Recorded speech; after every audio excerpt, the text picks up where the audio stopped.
Muy buenos días a todos. Vamos a empezar con la clase de procedimiento de familia de hoy, jueves 19 de octubre. En la sesión anterior estuvimos hablando acerca del tema de la cuota alimentaria y hablamos que cuando nosotros nos referimos a la cuota alimentaria,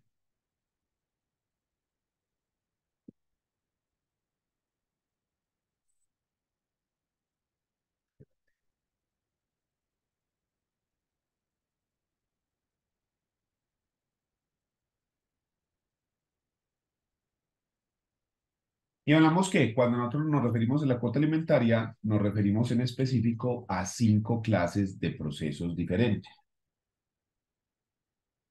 El proceso de fijación de cuota alimentaria, donde se establece la necesidad de la cuota, la capacidad del alimentante y se fija cuánto es lo que se debe pagar, cómo se debe pagar, en qué fechas.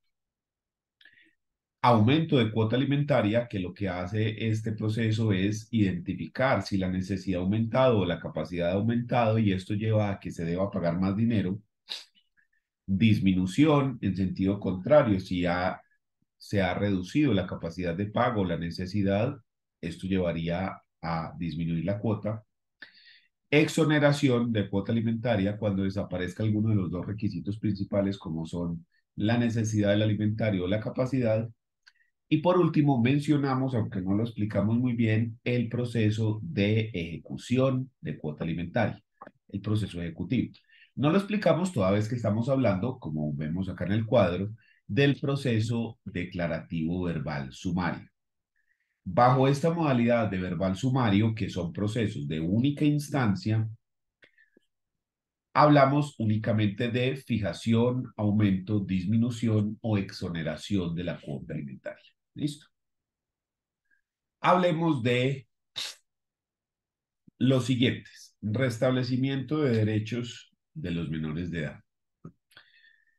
Um, Cuando se creó el Código de Infancia y Adolescencia, dentro de este Código de Infancia y Adolescencia se crean nuevos procedimientos. Una de estas nuevas cosas de las que se habla es del restablecimiento de derechos. Es decir, nosotros tenemos en la Constitución, en las leyes e incluso dentro del mismo Código de Infancia y Adolescencia, un catálogo de derechos muy extenso relativo a los menores de edad y a las personas, pues en general, ¿sí? Porque cuando hablamos de restablecimiento de derechos de menores de edad, hablamos de todos sus derechos, de sus derechos como ser humano y sus derechos como menor de edad.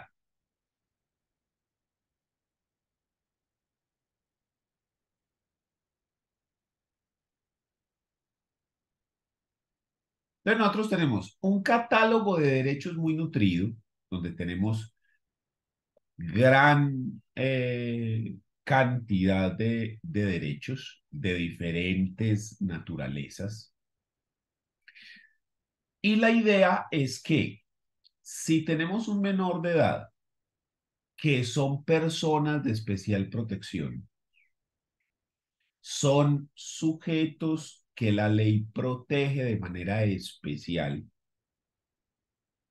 entonces será necesario, en casos de que tengamos a estas personas con presencia de una vulneración, entrar a proteger esos derechos.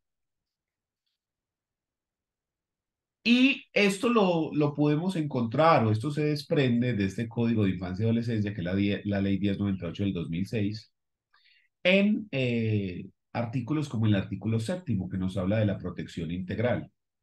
Entonces nos dice que se entiende por protección integral de los niños, niñas y adolescentes el reconocimiento como sujetos de derechos, la garantía y cumplimiento de los mismos, la prevención de su amenaza o vulneración y la seguridad de su restablecimiento inmediato en desarrollo del principio del interés superior.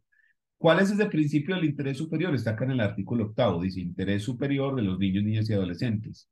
Se entiende por interés superior del niño, niña y adolescente el imperativo que obliga a todas las personas a garantizar la satisfacción integral y simultánea de todos sus derechos humanos, que son universales, prevalentes e independientes. Y además, si usted revisa el 9, llega y nos habla de la prevalencia de derechos y nos dice que en todo acto, decisión o medida administrativa o judicial o de cualquier naturaleza en la que deba adoptarse en relación con niños, niñas y adolescentes, prevalecerán los derechos de estos, en especial si existe conflicto entre sus derechos fundamentales con los de cualquier otra persona. Estamos diciendo que aquí a los jueces les establecen una regla de interpretación, que a la hora de tener un caso en el que tengamos dos derechos encontrados, siempre estarán por encima, siempre deben prevalecer los derechos de los menores de edad. Entonces, esto todo dentro de este Código de Infancia y Adolescencia nos va estableciendo un marco dentro del cual nosotros ya identificamos cómo funciona el tema. Entonces, nos dice que hay una protección integral, que esa protección integral se refiere a que el Estado tiene que garantizar el cumplimiento de los derechos. Primero, reconocer a las personas como sujetos de derechos. Después, garantizar el cumplimiento de los mismos. Y en caso de que se haya vulnerado, restablecimiento inmediato de los mismos. Entonces, ¿cómo funciona este proceso de restablecimiento de derechos? La idea es que si tenemos a un menor de edad cuyos derechos han sido vulnerados o están en peligro de que sean vulnerados, se debe realizar un procedimiento para que esos derechos se vuelvan a restablecer de la manera adecuada. Ejemplo, tenemos a un menor de edad que, una circunstancia muy simple, le están prohibiendo ver o compartir con uno de sus dos padres. ¿Sí? Uno no lo deja ver al otro. Ahí hay una vulneración de los derechos. ¿Por qué? Porque la persona tiene el derecho a la familia y no se separa de ella, porque la persona tiene derecho a visitas. El derecho de visitas no es solamente de los padres frente a los hijos, sino de los hijos frente a los padres. Entonces ese derecho del padre, del hijo a ver a su otro progenitor, no puede ser vulnerado por el otro que no quiere por otras circunstancias. ¿Ya? Es muy común el tema de que, no, es que como debe alimentos, entonces no le dejo ver al niño. Ahí hay un error, porque es que estamos hablando de dos cosas distintas. Son dos temas completamente opuestos. Entonces, en esa clase de circunstancias, yo no puedo realizar esa clase de ¿cómo lo llamamos? De decisiones sin que medie la participación de un juez. Entonces ahí es donde el juez entraría a restablecer el derecho y a decir, venga, un momentico, que es que usted no puede realizar una acción de esa naturaleza. Usted le tiene que garantizar ese derecho de visitas, así la persona está incumpliendo, porque para ese incumplimiento también hay otro proceso distinto. Entonces, dentro de este proceso vamos a restablecer. Primero, ¿por qué no se está pagando? Se ejecuta, se coge el salario o se ejecutan bienes, ¿ya? Pero además también ese otro derecho, porque es restablecer, volver al estado en el que estaban esos derechos. ¿Listo? Entonces, este código nos establece toda esta nueva modalidad llamada restablecimiento de derechos. Y este lo encontramos regulado por acá más abajo. Aquí incluso miren el catálogo de derechos. Esto es parte, porque les digo que acuérdense que el catálogo de derechos está en la Constitución, en el Código Civil, en el Código General del Proceso, incluso en este código. O sea, hay un montón, un montón. Entonces, estos no son los únicos, esto es solamente una enunciación de algunas de ellos. ¿Listo? Aquí están, por ejemplo, obligaciones de la familia, la sociedad, el Estado, las obligaciones de la familia. Todo esto es lo mismo, protecciones y protecciones, obligaciones de la sociedad, obligaciones del Estado. Miren todas las que tiene el Estado. ¿Sí? Entonces, cuando yo digo que se deben restablecer los derechos, no es solamente frente a los padres y frente a la familia, incluso frente al Estado. Cualquier vulneración es susceptible de restablecimiento de derechos. Obligación ética, dame un segundo, y acá está la parte a la que yo quiero llegar. Dame un segundo, por favor, está acá más adelante. Entonces me dice, medidas de restablecimiento de los derechos. El capítulo 2 del Código de Infancia y Adolescencia, que es la Ley 1098 del 2006. Entonces, miren lo que nos dice el artículo 50. Restablecimiento de los derechos.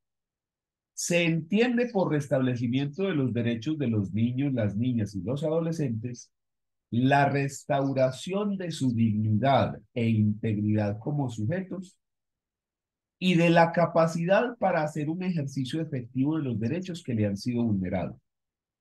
O sea, lo que les vengo diciendo, pues, pero puesto más pues.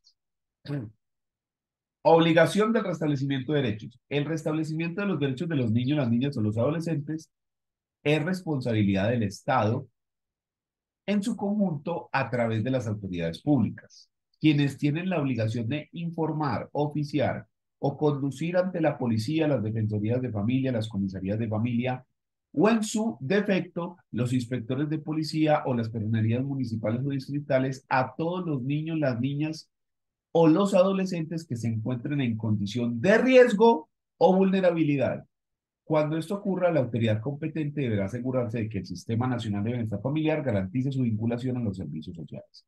Entonces, lo primero es que este restablecimiento de derechos no requiere que los derechos hayan sido vulnerados, porque ese era un problema o es un problema que se tiene con muchas normas.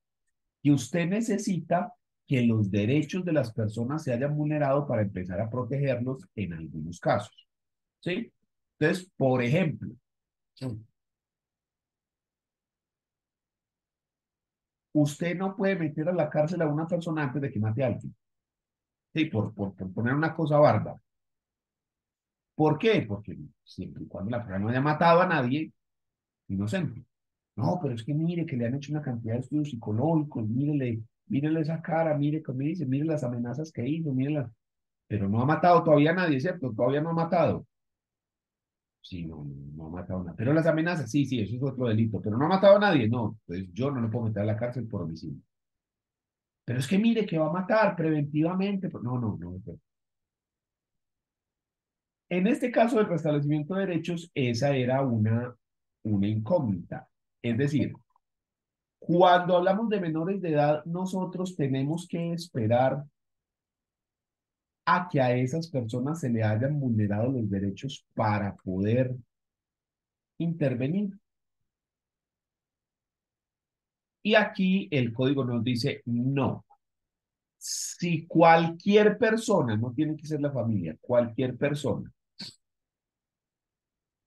se percata de que a una persona se le está vulnerando o está en riesgo de que se le vulneren derechos, esta persona tiene el deber de denunciar y las autoridades, y mire que ponen ahí un montón, que policía, que defensoría, que comisaría, que inspector de policía, que un montón tienen la obligación de iniciar este proceso y tomar acciones. ¿Listo? ¿Qué se puede hacer dentro del restablecimiento de derechos? Entonces, acá el código vuelve y nos sigue hablando. Entonces, lo primero que se hace cuando se inicia el proceso de restablecimiento de derechos es hacer una verificación de los derechos de la persona. En el artículo 52 se nos dice, verificación de la garantía de derechos. En todos los casos donde se ponga en conocimiento la presunta vulneración o amenaza de los derechos de un niño, niña o adolescente, la autoridad administrativa competente admitirá auto de trámite ordenando a su equipo técnico interdisciplinario la verificación de la garantía de los derechos consagrados en el título primero, capítulo 2 del presente código. Entonces, el defensor de familia, que en este caso es la autoridad administrativa encargada, tiene que solicitar a su equipo técnico interdisciplinario, o sea, trabajadores sociales, psicólogos, médicos, etcétera, que verifiquen que los derechos de esa persona se están garantizando o que rindan un informe si consideran que se están vulnerando. ¿Y qué se revisa? Se revisa todos los derechos que están consagrados en el título primero del capítulo segundo del presente código. Ahorita que vimos que pasamos que había que derecho a este, ta. ¿Y qué es lo que tiene que hacer ese equipo interdisciplinario? Entonces, ese equipo interdisciplinario va a hacer una valoración inicial psicológica y emocional. ¿Quién va a hacer esto? Psicológico. Una valoración de nutrición, del estado de nutrición. Entonces, esto tiene que hacerlo un médico. Revisión del esquema de vacunación, porque ustedes saben que acá tenemos unas vacunas que son obligatorias. Y el problema o la circunstancia con la vacunación es bien compleja, porque si algo nos debió haber quedado después de el 2020, es el entendimiento de que las vacunas no solamente funcionan para proteger a la persona que se la pone, sino que también protegen a las personas que por alguna circunstancia médica no pueden vacunarse. Eso es lo que se llama la famosísima inmunidad de rebaño. Tenemos, digamos, personas con SIDA. Recuerden que el SIDA es un virus en el cual el sistema inmunológico no funciona. Entonces a usted lo puede matar una gripe. Tenemos personas inmunosuprimidas, es decir, que mediante medicamentos bajamos la eficacia de su sistema inmunológico. Por ejemplo, las personas que tienen un trasplante. Porque tienen que hacerse este tratamiento, bajar el sistema inmunológico para que su sistema no ataque a ese órgano extraño hasta que el cuerpo se acostumbre. Porque si no lo atacan y lo matan a ese órgano y eso es lo que le está salvando la vida. Y así hay multiplicidad de enfermedades que impiden que una persona se ponga una vacuna. ¿Ya? Entonces, con la vacunación, lo que usted intenta es que varias personas alrededor de ese que no puede tener la vacuna estén vacunadas. De esa forma, la enfermedad no se desarrolla y esa persona que no está vacunada, nadie se la va a transmitir. ¿Ya? O la probabilidad pues de transmisión es muy bajita. Entonces, cuando nosotros miramos lo de el esquema de vacunación, estamos verificando dos cosas. Lo primero es que la persona esté protegida, porque la idea de la vacunación es evitar la enfermedad tal, y hay enfermedades catastróficas que se pueden evitar con una vacuna muy fácilmente, como por ejemplo la poliomielitis, que es una enfermedad casi erradicada en nuestro tiempo. Y quien haya visto una persona con poliomielitis sabe de los efectos son desastrosos y pensar pues que no está tan fácil como una inyección, pues realmente no tiene sentido someter a las personas a ese riesgo. Entonces, usted verifica eso para garantizar, primero, la seguridad de esa persona y segundo, la seguridad de otras personas alrededor, por lo que les decía de la famosa inmunidad de rebaño. Entonces, ese es el punto que se verifica ahí con el esquema de vacunación. ¿Y qué pasa si faltan vacunas? Entonces se procede a solicitar las mismas y la aplicación de ellas. Valoración inicial del entorno familiar.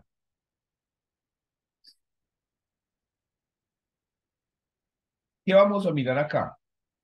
Redes vinculares, identificación de los elementos protectores y de los elementos de riesgo para la garantía de los derechos. Es decir, aquí es donde entran los trabajadores sociales.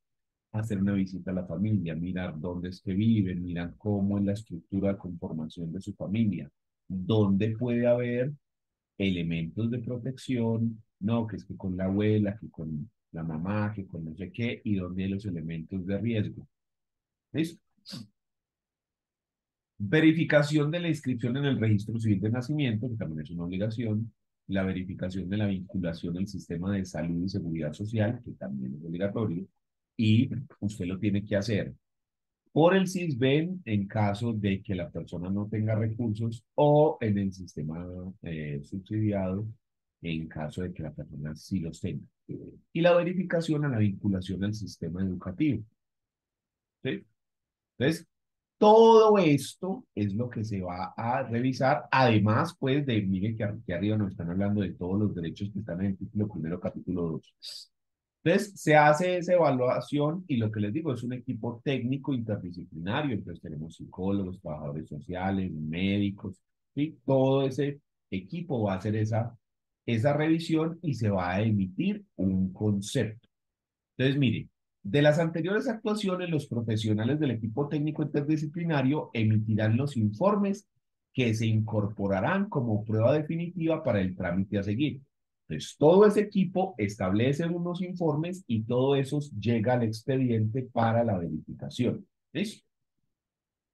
Aquí nos dice, la verificación de derechos debe realizarse de manera inmediata, excepto cuando el niño o adolescente no se encuentre ante la autoridad administrativa competente, evento en el cual la verificación se realizará en el menor tiempo posible, el cual no podrá exceder de 10 días siguientes al conocimiento de la presunta vulneración o amenaza por parte de la autoridad administrativa.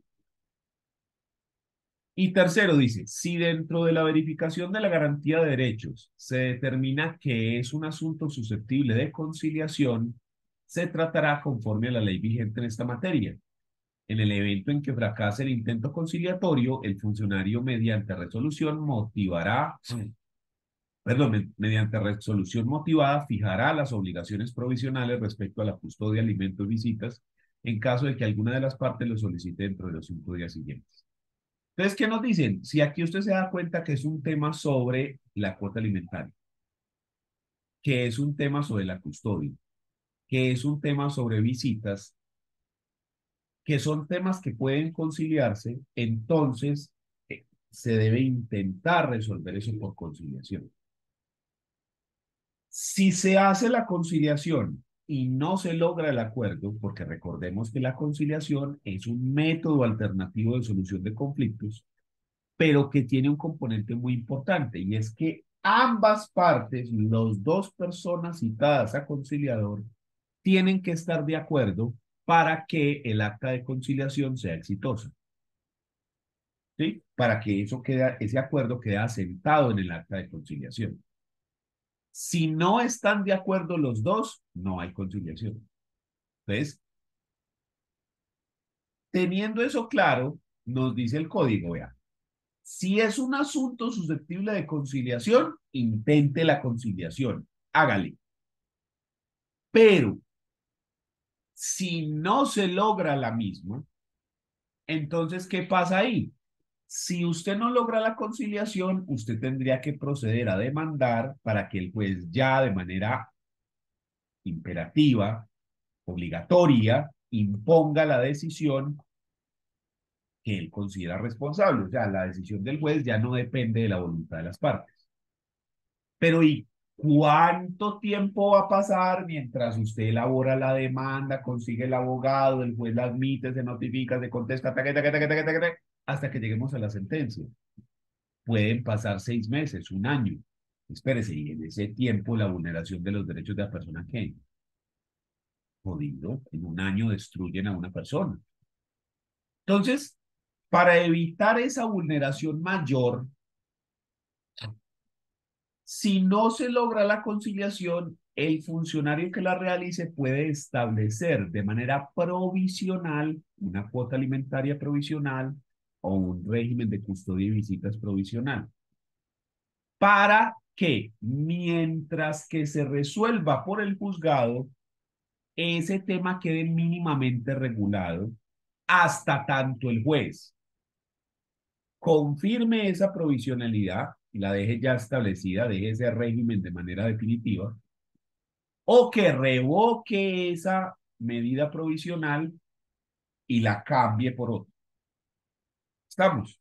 Entonces, esa es la primera parte. Aquí solamente estamos hablando de que llega la persona ante defensor de familia, se hace esta revisión, se saca el informe y si la cuestión puede ser conciliada, se hace la conciliación y se puede dar una decisión provisional si no hay acuerdo. Muy bien. Pero, ¿y cuáles son las medidas que se pueden tomar dentro de este proceso? Entonces, dentro de este proceso, recordemos que la idea es restablecer los derechos que hayan sido vulnerados. Entonces, por ejemplo, si lo que se está vulnerando es que no se está pagando la cuota alimentaria, pues entonces ejecutar para que la persona lo reciba. O si la cuota está muy bajita, pues aumentarla o disminuirla o exonerarla. No, que es que no están dejando ver al pelado, entonces establecer un régimen de visitas o incluso solicitar acompañamiento con la policía para poder realizar las mismas. ¿Ya? Se toman muchas medidas, pero hay otras medidas que, siendo incluso la más grave, la adopción. Pero no nos adelantemos. Miremos cuáles son las medidas que se pueden tomar. Entonces nos dice el artículo 53, medidas de restablecimiento de derechos. Son medidas de restablecimiento de derechos de los niños, las niñas y los adolescentes las que a continuación se señalan. Para el restablecimiento de los derechos establecidos en este código, la autoridad competente tomará alguna o varias de las siguientes medidas.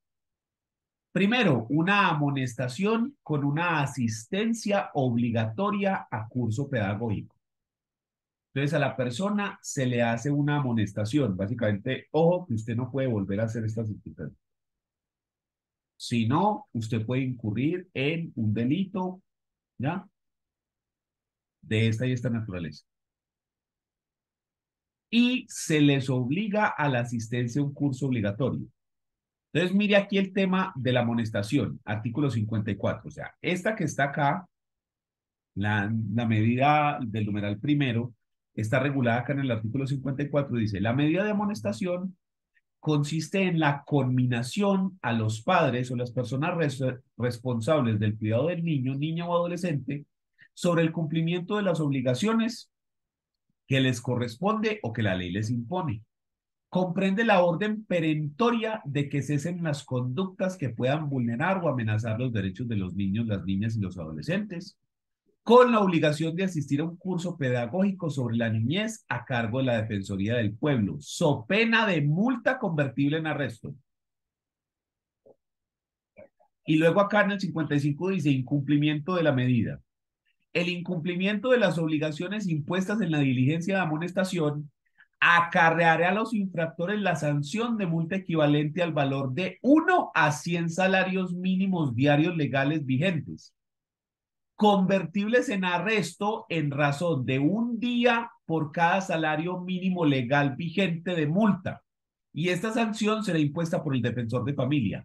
Y ojo que esto es solo por el incumplimiento, sin contar que si la persona ha cometido un delito, eso tiene otra pena. ¿Estamos? Entonces, este punto de la amonestación y la asistencia al curso pedagógico es, digamos, un llamado de atención formal con una advertencia Y además la obligación de asistir a ese curso. Y si no va, de 1 a 100 salarios diarios, no mensuales, diarios, y convertibles en arresto. Entonces usted lo puede meter 100 días en la cárcel. ¿Listo? Solo por no asistir. Solo por eso, al curso. Sin contar lo que le digo, lo que se desprenda de la conducta que esté realizada, porque si se realizó, si se cometió un delito, eso es otro paseo. Estamos. Luego se nos habla de la ubicación en medio, perdón, me pasé uno. El retiro inmediato del niño, niña o adolescente de la actividad que amenace o vulnere sus derechos o de las actividades ilícitas en las que se puede encontrar y la ubicación en un programa de atención especializada para el restablecimiento del derecho vulnerado. Por ejemplo, los niños que se encuentran en situación de calle o que se utilizan para mendicidad, o los niños que son adictos al consumo de sustancias, ¿ya? Que hemos visto alguna vez un niño en una condición de estas que le estoy mencionando. Entonces, lo primero sería retirar al niño de esa circunstancia. Entonces, está en situación de calle, pues sacarlo de la calle. Estamos. Y hay unos entidades, unos centros o unas rutas especiales dependiendo de los diferentes casos. Por ejemplo, para casos de adicción a sustancias en menores de edad, para casos de abuso físico y sexual, para casos, en fin, hay varias rutas, varios centros en los cuales se recibe, donde se les da apoyo psicológico, donde se les da apoyo psiquiátrico, donde se evalúa las circunstancias, en el caso de sustancias se meten en programas de desintoxicación y demás, ¿sí? Entonces, es sacar a la persona de esa situación que le está vulnerando los derechos o que está en riesgo de, y ponerlo en uno de estos centros, a disposición de uno de estos centros especializados, de estas rutas, ya están construidas en el Sistema Nacional de Bienestar Familiar, para la atención de esta clase de circunstancias y lo que les digo, hay unas muy especializadas.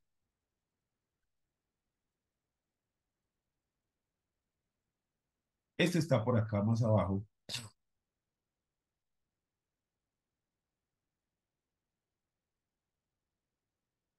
que es en el artículo 60, que es la vinculación a programas de atención especializada para el restablecimiento de derechos vulnerados. En el artículo 60 se nos dice que cuando un niño, una niña o un adolescente sea víctima de cualquier acto que vulnere sus derechos de protección, de su integridad personal, o sea víctima de un delito, o cuando se trate de un adolescente o mujer mayor de 18 años embarazada, deberá vincularse a un programa de atención especializada que asegure el restablecimiento de sus derechos. Parágrafo primero, la especialización de los programas debe definirse a partir de los estudios diagnósticos que permitan determinar la naturaleza y el alcance de los mismos. Los programas deberán obedecer las problemáticas sociales que afectan a los niños, las niñas y a los adolescentes y ser formulados en el marco de las políticas públicas de infancia y adolescencia dentro del Sistema Nacional de Bienestar Familiar.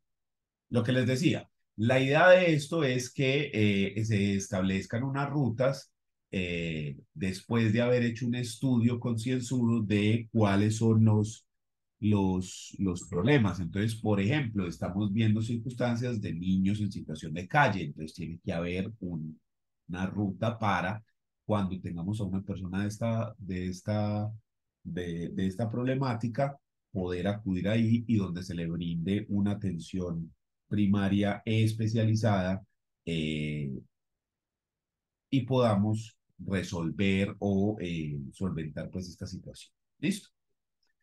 Entonces, eso es la segunda medida de restablecimiento de derechos. Tercero, la ubicación inmediata en un medio familiar.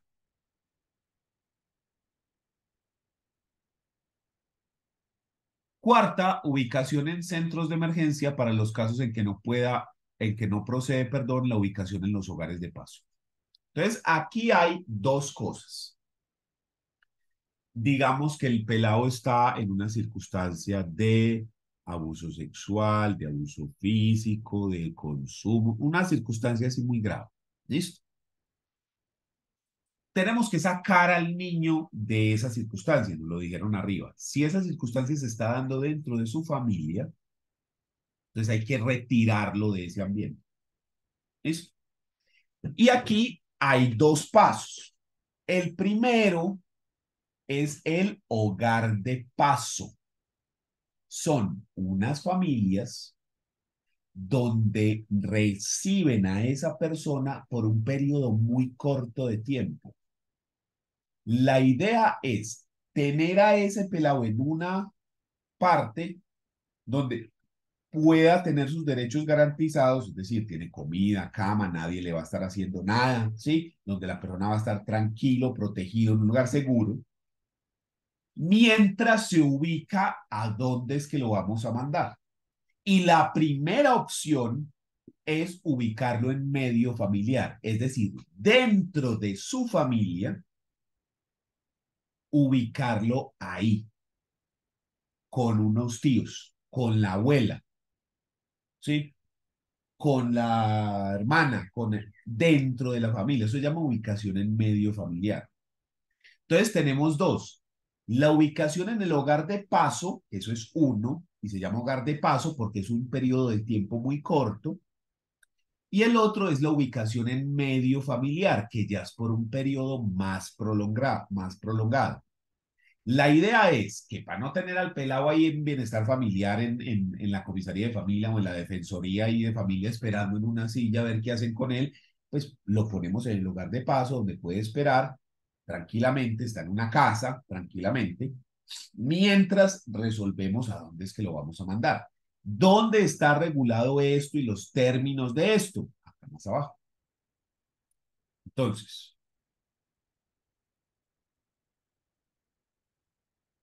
hogar de paso, artículo 57.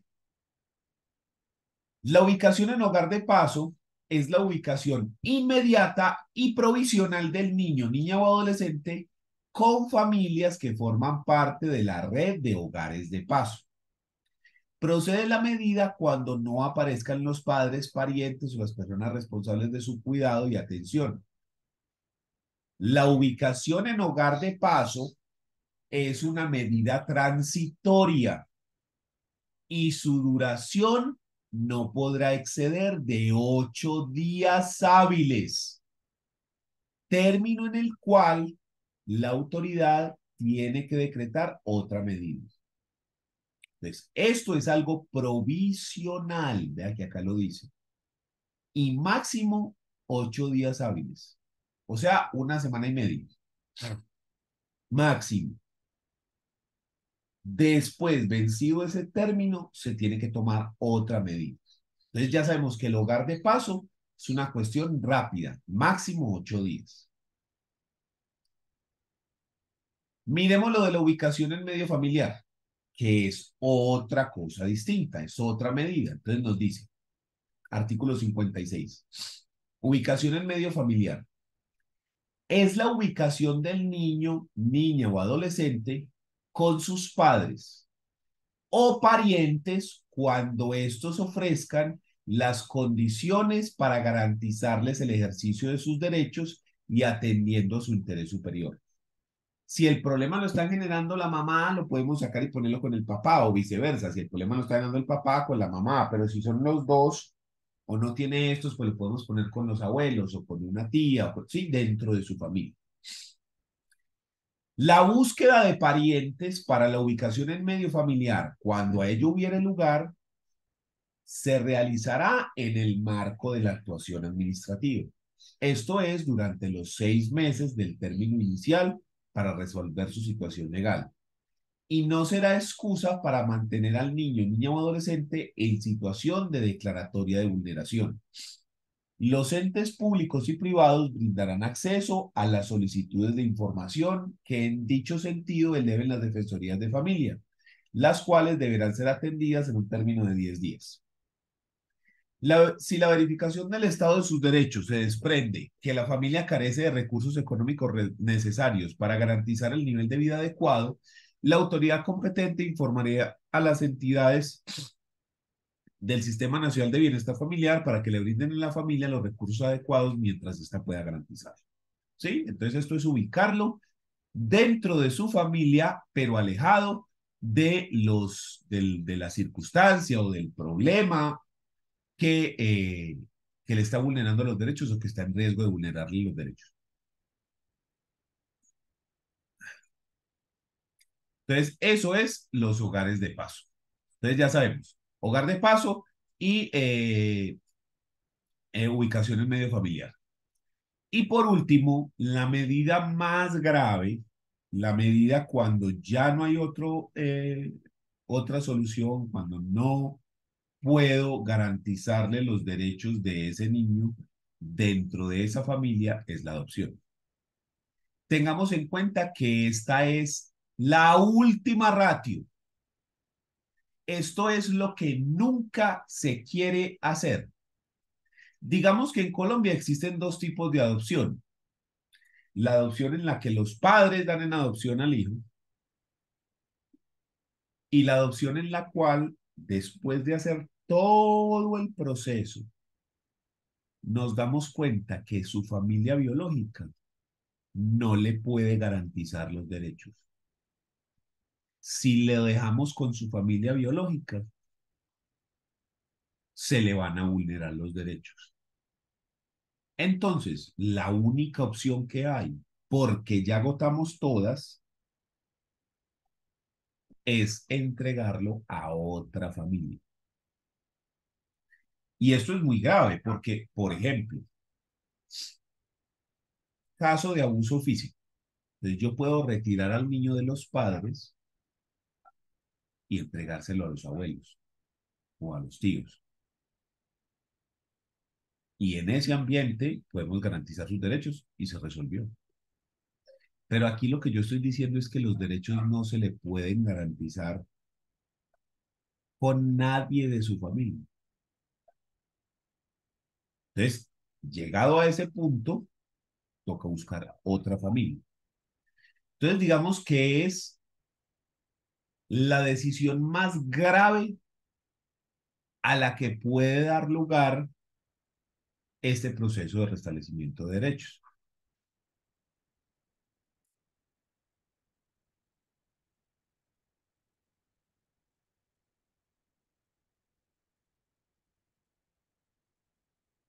Ah, bueno, me faltó antes de explicar lo de la adopción, que existen dos figuras que están reguladas acá, que son el hogar de paso, que es el que vimos que es provisional por máximo 8 días, mientras se resuelve el tema, y el otro es el hogar sustituto. El hogar sustituto también es una medida que está recontemplada dentro de este restablecimiento de derechos. Entonces, digamos que tenemos tres posibilidades. Ubicación en medio familiar, dentro de su familia. Bueno, hogar de paso, que es donde lo vamos a mandar a una familia por máximo 8 días, mientras resolvemos qué otra medida tomamos. Y está el hogar sustituto, que es otra distinta de la medio familiar y del hogar de paso. ¿Cuál es la diferencia del hogar sustituto? Entonces dice, artículo 59. Es una medida de protección provisional que toma la autoridad competente y consiste en la ubicación del niño, niña o adolescente en una familia que se compromete a brindarle el cuidado y atención necesarios en sustitución de la familia de origen. Pero no es una adopción, ¿sí? No es una adopción.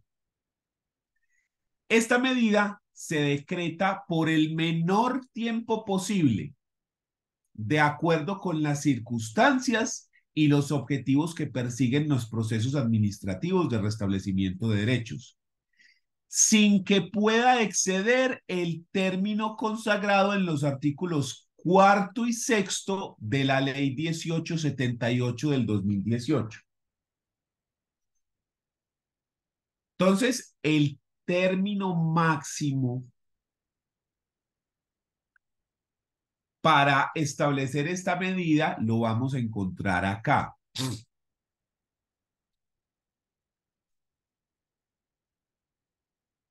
Entonces dice, este es el artículo 4. Una vez se dé apertura al proceso administrativo de restablecimiento de derecho a favor de un niño, niña o adolescente, el funcionario notificará y correrá traslado del auto de apertura por 5 días a las personas que, de conformidad con el artículo 99 del presente código, deban ser citadas para que se pronuncien y aporten las pruebas que deseen hacer valer. Vencido el traslado, la autoridad administrativa decretará de oficio o a solicitud de parte las pruebas que no hayan sido ordenadas en el auto de apertura y que sean conducentes, útiles y pertinentes, las cuales se practicarán en audiencia de pruebas y fallo o fuera de ella de acuerdo con su naturaleza y con sujeción a las reglas del procedimiento civil vigente. Las pruebas que fueron debidamente decretadas deberán practicarse en caso contrario tan. Acá no están hablando del proceso. ¿Listo? Todo el proceso. En todo caso, la definición de la situación jurídica deberá resolverse declarando en vulneración de derechos o adoptabilidad al niño, niño o adolescente dentro de los 6 meses siguientes, contados a partir del conocimiento de la presunta amenaza o vulneración de los derechos del menor, término que será improrrogable y no podrá extenderse ni por actuación de autoridad administrativa o judicial. Vencido el término para fallar o resolver el recurso de reposición sin haberse emitido la decisión correspondiente, la autoridad administrativa perderá competencia para seguir conociendo del asunto y remitirá dentro de los 3 días siguientes el expediente al juez de familia para que resuelva el recurso o defina la situación jurídica del niño, niña o adolescente en un término máximo de 2 meses. Cuando el juez reciba el expediente, deberá informarlo a la Procuraduría General de la Nación para que promueva la investigación disciplinaria a que haya lugar en ese caso.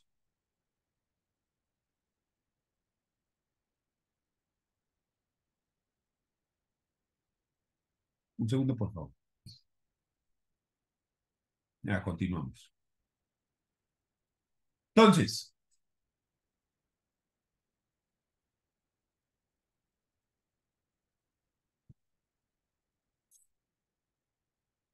nos habíamos quedado acá. El juez resolverá ante un término no superior a 2 meses, contados a partir del día siguiente a la erradicación del proceso, so pena de que se promueva la investigación disciplinaria que haya lugar. Si el juez no resuelve el proceso en este término, perderá competencia para seguir conociendo el asunto y remitirá inmediatamente. Entonces, acá, en este artículo, se nos pone un término de 6 meses máximo. Y acá en el sexto se nos habla del carácter transitorio de las medidas de restablecimiento de derechos. Y vuelve y nos dice que no puede exceder de 6 meses contados a partir de la ejecutoria del fallo, ¿sí? Y que no puede exceder nunca el proceso como tal de 18 meses. Entonces, los hogares sustitutos son una medida en la cual en una familia también perteneciente al hogar sustituto, ubicamos al menor por un término máximo de 6 meses, prorrogables por 6 meses más, pero máximo 6 meses. ¿Listo?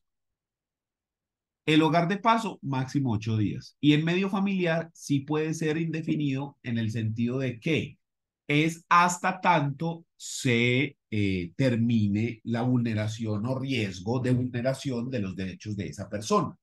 ¿Estamos? Entonces, cuando hablamos de hogar de paso, mientras lo ubicamos. Hogar sustituto, 6 meses mientras se resuelve el tema. Y ubicación en medio familiar es dentro de su misma familia. Lo ubicamos, este no tiene término, pero es hasta que termine esa vulneración. No terminó nunca, pues ahí lo dejamos básicamente. ¿Cierto? Y entonces, Profe, dígame. cuando es en ubicación familiar, ¿hasta qué grado de consanguinidad se toma como ubicación familiar? Es decir, digamos, es una hija de una prima de mi abuela que tiene el niño, ¿se sigue tomando como ubicación familiar o tiene un grado determinado? hasta el sexto de consanguinidad. O sea, así, más o menos como hasta el primo hermano de la mujer del mocho. Gracias, profe. Sí, o sea, eso se extiende un montón de gente ahí. Normalmente, o sea, normalmente, obvio, esto se da dentro de tíos, primos, hermanos, ahí. Porque cuando usted se sale del cuarto grado, usted pasa del cuarto hacia afuera, ya dentro del cuarto ocurre de que las personas no tienen contacto, ¿sí? Yo estoy seguro que a usted le ha pasado, ve, este es primo suyo, ¿y usted qué? ¿Sí? Y cuando usted se sale de ese marco y se va al quinto o al sexto grado, ya ahí no hay Yo general. tenía entendido que también si una persona que no sea familiar logra demostrar el arraigo, también se lo dejan. O no sé si estoy en algo. Podríamos, o sea, lo que pasa es que acordate que el concepto de familia es dinámico, ¿cierto? La Corte lo ha establecido. Entonces, cuando hablamos de medio familiar, esto hay que analizarlo en conjunto porque esto es un sistema jurídico, no es una cuestión eh, estática. Entonces, cuando yo busco medio familiar, pues a lo que nos lleva a todos de inmediatamente a pensar es en la familia consanguínea. Pero espérate un momento, ¿y qué pasa con esos miembros que ya tienen reconocimiento pleno, Corte Constitucional y demás, como miembros de la familia? Pues lo que vos estás diciendo es que ahí estamos hablando también de un arraigo. Por ejemplo, el padrastro, ¿ya? O la madrastra. ¿Cuántos casos conocemos nosotros donde el padrastro o madrastra son más papá o mamá que los biológicos? ¿Cuántos, por Dios? ¿Sí? Estoy seguro que usted conoce un caso así. Entonces, como esta persona no tiene el vínculo biológico, chao, no, espérese, porque eso hay que interpretarlo de manera más holística. Sin embargo, lo que nos dice la norma es medio familiar y nos habla de familia consanguínea. Pero realmente nada obsta para que una persona con las condiciones que vos me estás diciendo demuestre esa circunstancia, demuestre que está en posibilidad de garantizar los derechos de la persona y que se ubique con esa persona como comunicación en medio familiar. Nada obsta. Al fin y al cabo, lo que queremos es garantizarle los derechos a la persona y ubicarlo. ¿Por qué en medio familiar? ¿Por qué lo vamos a ubicar ahí? Porque son personas que conocen, que el niño conoce y que las personas conocen al niño, que saben de su situación, que le tienen afecto, ¿ya? Porque eso es muy importante. A ubicarlo pues con una familia extraña, decirle, vea, aquí va a estar usted 6 meses, una familia que si bien hace esta función con toda el cariño que puede, pues no es lo mismo a una persona con la cual se tiene una relación de esta naturaleza. Entonces, realmente nada obsta para eso. Sí, no está Profe, prohibido en ninguna parte. Dígame.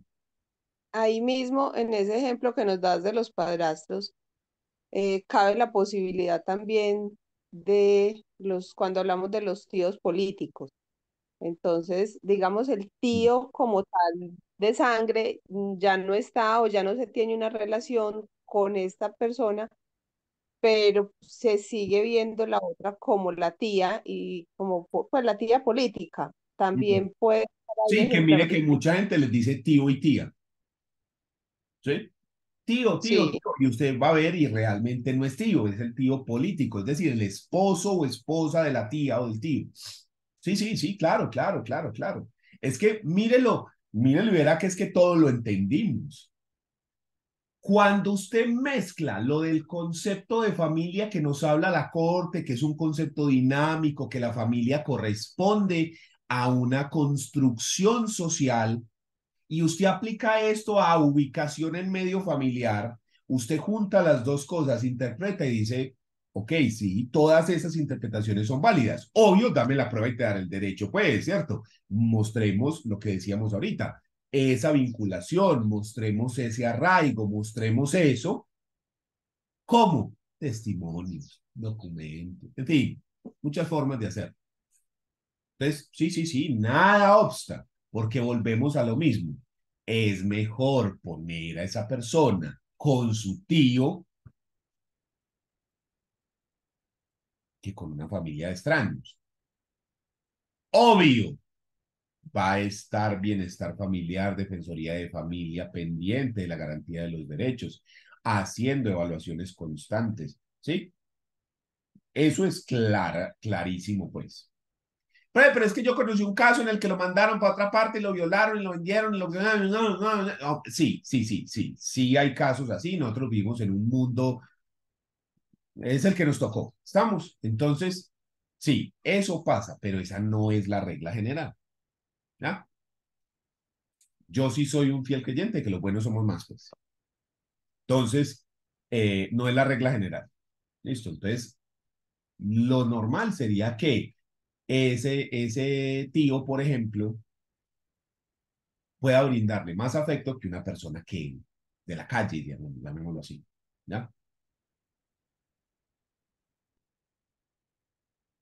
Entonces, llegamos al punto de la adopción. No nos queda otra opción, no hay nada más que hacer. La familia biológica extensa hasta el sexto. No le pueden garantizar los derechos. Entonces tenemos que buscar una nueva familia. La adopción, como medida de restablecimiento de derechos, implica hacer varios procedimientos y es bien jodida. Primero, que usted haya hecho todo el proceso de restablecimiento de derechos y que el defensor de familia diga, no hay otra opción. Y se da la resolución de adoptabilidad. Se dice, a este pelado hay que buscarle una nueva familia.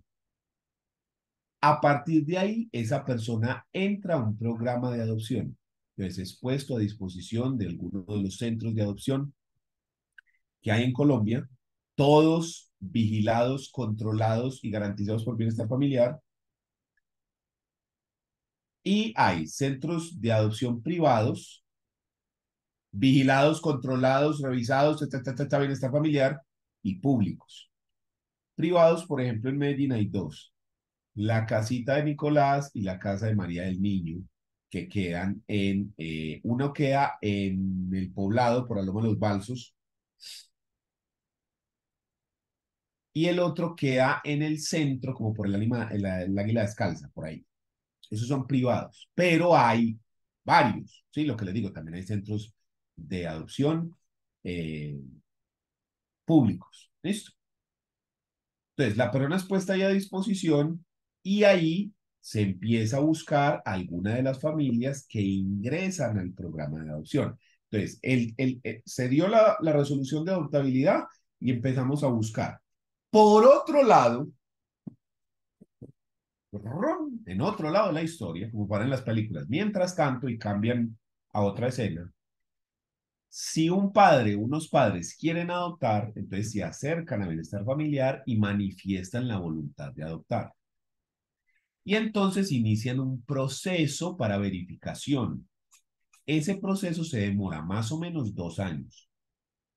En ese proceso de 2 años tienen reuniones con psicólogos, con trabajadores sociales, con visitas domiciliarias, con visitas al trabajo, con visitas a los familiares. La idea es garantizar que tienen el dinero suficiente para mantener a la persona, la disposición, el tiempo, las condiciones psíquicas, motoras, físicas, todo. Se demora más o menos 2 años, 2 años para que a usted le digan, usted puede adoptar. ¿Sí? Entonces, se hace todo ese proceso con los padres. Toda evaluación, visitas, entrevistas, que venga, que haga aquí, que muéstreme esto, que declaración de renta, hasta que al final, bienestar familiar toma una decisión y dice, ¿usted sí puede o no puede? Si le dice, usted sí puede adoptar, Entonces no es como la gente cree que usted va, como cuando usted va a Dunkin' Donuts y dice, dame esa dona. No, esa, la que está atrás. Esa. No, usted no escoge los niños así, sino que usted vuelve y se reúne con el familiar, entonces ahí se mira que según la edad, que si usted tiene una preferencia, todo el mundo quiere a Jesucristo, un bebé mono chiquito de ojos azules y que haga milagros, eso no existe, ¿sí? Eso no hay. Entonces, no, que yo soy hombre, entonces preferiría adoptar un hombre porque entonces es más fácil, o no, que queremos un niño, no, que de tal edad, no, que de... Sí, son unas preferencias. Y también hay que tener en cuenta la edad, tiene que haber una diferencia de edad de 25 años entre el adoptante y el adoptivo. Bueno, no se le dan niños muy pequeños a personas que son más mayores porque el tema de la energía y demás. Entonces, o sea, que usted no tiene suficiente energía. Usted, un señor de 65 años criando pues, un niño de 2, ya. Entonces, con base en ese perfil que se hace, Bienestar Familiar empieza a revisar en su base de datos a ver qué personas de pronto pudieran acoplarse a esa circunstancia. Si encuentran un match, entonces se reúnen con los padres y le dicen, vea, creo que encontramos a una o a dos o tres personas que pueden encajar dentro de lo que habíamos conversado. Se puede programar una visita al centro de adopción, conocer a la persona, ¿sí? Se le da la hoja de vida, quién es la persona, y digamos que hacen clic, ¿sí? Entonces, Bienestar Familiar le entrega al niño, a esta familia adoptiva, y saca la resolución de adopción. Aquí este proceso puede llevar 3 años, 4, 5, ¿sí? Esto no es para nada rápido. Los casos que yo he conocido al respecto son más o menos de 5 años, de 3 a 5 años, más o menos. Entonces, le entregan al niño y sacan la resolución de adopción. A partir de ahí, administrativamente, el niño está adoptado. Pero no se acabó el asunto, téngalo ahí. A partir de ese momento, se debe pasar al juez de familia. Y el juez de familia va a revisar la adopción. Para revisar la adopción, el juez empieza revisando todo el proceso de restablecimiento de derechos. Desde el día 1. Pasando por la resolución de adopción, de adoptabilidad. ¿Por qué se dio esa resolución de adoptabilidad? Sí se dio bien, sí se ubicó a toda su familia extensa. Nadie lo podía haber recibido en medio familiar. No se podían garantizar. Se habló con todas las personas al sexto grado, todos los requisitos, tan. Con un solo requisito que no se haya cumplido, jodido. No se aprueba la adopción y devuélvase y otra vez haga el proceso. Si el juez revisa todo el proceso de restablecimiento de derechos hasta la resolución de adoptabilidad y lo encuentra correcto, listo, ya chequeamos la primera parte. Ahora hay que revisar el proceso por el lado de los padres, que todo se haya cumplido, que se hayan revisado las visitas, y todo correcto. Luego el proceso en el cual se dio la resolución de adopción, a ver que si haya medida se cumplió con todos los estándares. Y solo en la medida de que se haya cumplido con todo, el juez homologa la resolución de adopción y emite la sentencia de adopción. Y a partir de ahí se ordena la cancelación del registro civil de nacimiento original, la creación de un nuevo registro civil donde dice quiénes son sus padres y el cambio del nombre con los apellidos. Y si la persona es menor de 5 años, además de cambiarle los apellidos, se puede cambiar el nombre de pila solo si es menor de 5 años. Si es mayor de 5 años, se le cambian únicamente los apellidos, pero el nombre de pila permanece. ¿Listo? Y el registro civil que se cancela no lo botan, lo guardan, ¿sí? Pero el otro se expide el registro civil nuevo y en la parte de abajo de las anotaciones queda la anotación que se expidió conforme la sentencia de adopción tal. Entonces, dentro de este proceso de adopción, nosotros tenemos 3 definiciones o 3 Providencias. La primera es la resolución de adoptabilidad, que es la que se da después de todo el proceso de restablecimiento de derechos. Después la resolución de adopción, que la da también Defensoría de Familia, cuando se lleva a cabo todo el proceso y se lo entregan a la familia y dicen, listo, ustedes ya van. Y la tercera es la sentencia de adopción, donde se homologa la anterior después de haber corroborado todo el proceso entero, todo el proceso que haya sido hecho conforme a lo establecido por la ley. ¿Listo? Entonces, después de todo ese tema, se puede dar por finalizada la adopción. Lo que les digo, en los casos que yo he conocido, de 3 a 5 años más o menos toma todo ese proceso. ¿Listo? Puede tomar incluso más tiempo. Entonces, cuando nosotros hablamos de restablecimiento de derechos, también tenemos que comprender dos cosas. Quien está llamado a hacer el proceso de restablecimiento de derechos, en primer lugar, es el defensor de familia, es una autoridad administrativa, quien hace todas las verificaciones y todo lo que le digo. ¿Listo? ¿Cuándo entra el juez? Cuando las decisiones se apelan, cuando las decisiones no se toman dentro de los términos adecuados y para corroborar decisiones como la de la adopción al final.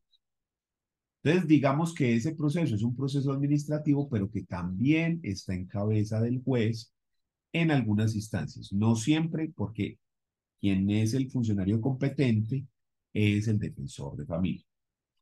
Pero es muy importante tener todo el contexto del restablecimiento de derechos de la parte administrativa para poder comprender la parte jurisdiccional. Porque lo que hace el juez dentro de este proceso es verificar que se haya cumplido a cabalidad en la parte administrativa.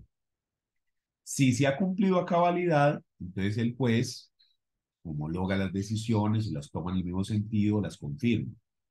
Si por el contrario no se ha cumplido, le revocará y ordenará que se vuelva a tomar la decisión o que se vuelva a hacer el análisis y demás. Profe, Dígame. durante ese proceso, mientras el juez ratifica o da la sentencia, si hay algo que se tenga que subsanar o hay algo que se tenga que corregir, hay algo que no estuvo bien dentro del proceso, pero el menor ya está con los padres adoptivos, ¿qué pasa con ese menor? Sigue o sea, sigue con los padres adoptivos mientras eso se soluciona, por decirlo de alguna manera, o lo devuelven allá para el hogar, para donde estaba. Depende del tema, ¿cierto? Depende de qué es lo que hay que solucionar.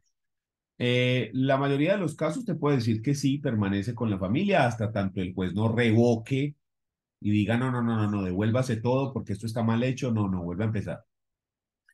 Porque, por ejemplo, faltó un documento, faltó una visita, faltó digamos, faltó hacer un trámite, pero que no es una cosa de vida o muerte, pues.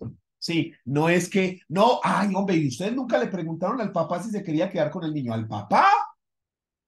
¿Sí me entendés? No, no sé, o sea. Entonces, si es algo que se pueda subsanar dentro del proceso, permanece con la familia hasta tanto se subsane dentro del proceso y ya se organiza el tema. Si es una cuestión que invalida todo el procedimiento, ahí sí toca devolver el asunto. Entonces, en muchos casos, por ejemplo, aparecen los padres biológicos dentro de ese proceso judicial, porque se les notifica. Y se demuestra que dentro de ese proceso de restablecimiento de derechos, la medida no era la adecuada. Es decir, usted no tenía por qué dictar esa adopción, esa adoptabilidad, perdón, porque mire que lo que se vulneró pues se devuelve a la familia. O incluso se puede volver al centro de adopción en el caso de que, por ejemplo, los padres no cumplan con los requisitos. Espérese, ¿y ustedes por qué les dieron eso si usted no cumple con eso? Usted no tiene la edad o no tiene la capacidad económica o física o psicológica o lo que sea. Entonces ahí sí toca devolverlo al centro. O sea, depende del defecto, es que se toma la decisión. Siempre pensando en la garantía de los derechos, porque obvio, pues, que va a generar una cuestión de eso, imagina el trauma, ¿cierto? Para la persona. Entonces, lo que queremos es evitar cualquier daño mayor. Entonces, esa decisión la tomará el juez de acuerdo a las circunstancias propias del caso. Sí, profe, porque de acuerdo a lo que estás hablando, es un proceso que se puede demorar hasta 5 años. Entonces, digamos, este menor ya lleva, no sé, 3 años viviendo con su nueva familia, está bien, pero es un trámite, por ejemplo, o un error en la edad y No, lo no, tienen que pero el devolver. proceso judicial no es tan largo. El proceso judicial máximo, máximo 6 meses, un año máximo, sí, o sea, no se demora más que eso. El proceso judicial es más bien corto porque es de verificación. Cuando yo digo que son de 3 a 5, es todo el proceso hasta el final, ¿sí? Desde el momento del restablecimiento de derechos e incluso puede llegar a durar más tiempo dependiendo de las condiciones, porque recuerde que ese proceso de restablecimiento de derechos, que lo ubicamos aquí, que el de paso, que el sustituto, que medio familiar, que ta, que ta, que ta. Entonces ahí puede haber un proceso largo, ¿ya? Pero digamos que todo ese proceso dura, todo eso, pero todo entero. El judicial no es tan largo, es un proceso que no es muy largo, para que eso quede. Ah, Pero sí ha ocurrido que está con la familia 6 meses o un año y después, no, no, no, devuélvase todo, nada, nada, no se hizo nada bien. Sí ha pasado y se generan más daños pues de los que se reparan en algunos casos, pero en pro de garantizar los derechos, pues a veces también se vulneran derechos, ¿cierto? Ya digamos que es algo que es un precio que se está dispuesto a pagar por la ley o por el legislador en aras de garantizarle los derechos de las personas, porque toda esa verificación se hace precisamente para garantizar los derechos. Entonces, por eso te digo, es un precio que el legislador consideró que es viable pagar en pro de esa garantía. pero en ese precio, profe, también está el menor. Que díganme, el menor ya contento, matado, dichoso, con una nueva familia que, pues, donde él encuentra o donde él se siente satisfecho y no, devuélvase otra vez para la casita de Nicolás. Pues, eso Sí, también por eso es. le digo, es un precio que el legislador consideró, no yo, el legislador consideró que se estaba dispuesto a pagar.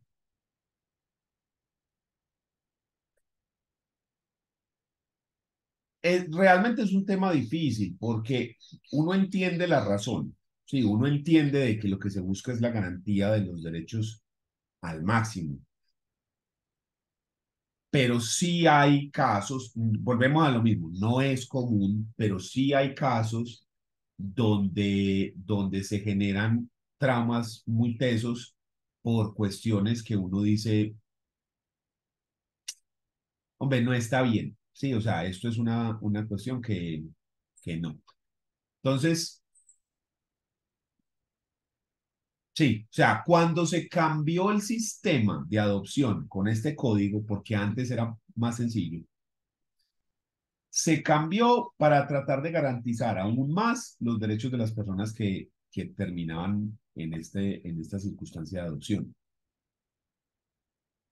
Y en pro de buscar esa garantía de derechos, lo que te digo, a veces se paga unos costos muy altos, pero el legislador consideró que eso era correcto. Pero sí, es una cuestión para darle análisis, sobre todo con estudio de casos, porque los abogados que trabajan en esto, yo no, tienen historias bastante tétricas de circunstancias así que uno no se imagina pues el daño ocasionado a personas con decisiones de esta clase, porque sí los hay. Yo conozco a una abogada que es experta en este tema, que se llama María José Ortega, si no estoy mal. Y ella contaba unas historias de casos así, pues para uno sentarse a llorar. Y también contaba muchísimas más alegres, pues, de finales felices. pero sí hay unas cuantas que sí son para uno llevarse las manos a la cabeza.